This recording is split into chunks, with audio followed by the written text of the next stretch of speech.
accompagner les enfants du village Mangala. Bravo, merci les enfants.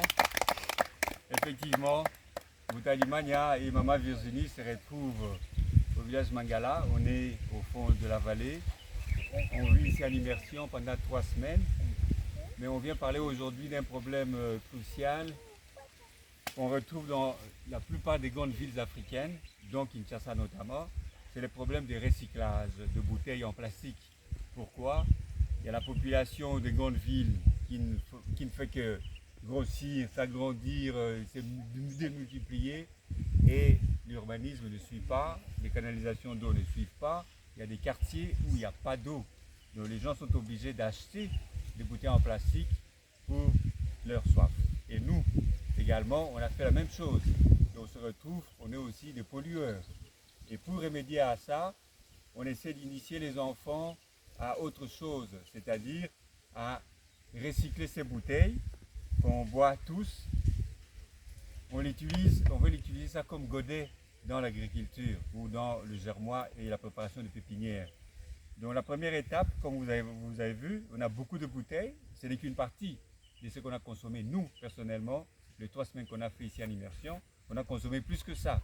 On imagine toute une population, c'est énorme. Et alors, pour y remédier, qu'est-ce qu'on a fait? On commence la première étape par les couper en deux. On coupe la bouteille en deux.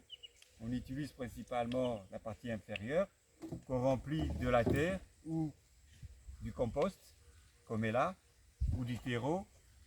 Et la troisième opération, on plante des graines et après un certain temps, voilà les résultats qu'on obtient. Et c'est en lieu et place, voilà comment ils utilisent. Ils achètent des sachets qu'ils utilisent pour comme godet.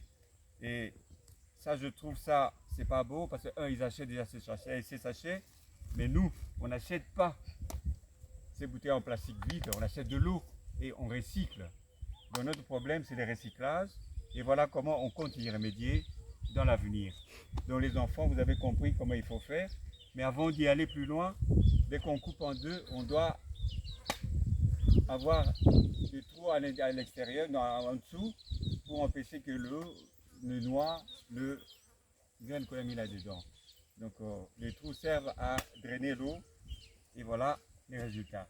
Donc si vous avez compris les enfants, on va continuer à faire la même chose, à planter et à récupérer surtout les bouteilles d'eau. Ok? Vous avez compris? Ok, alors merci beaucoup les amis. Bye bye.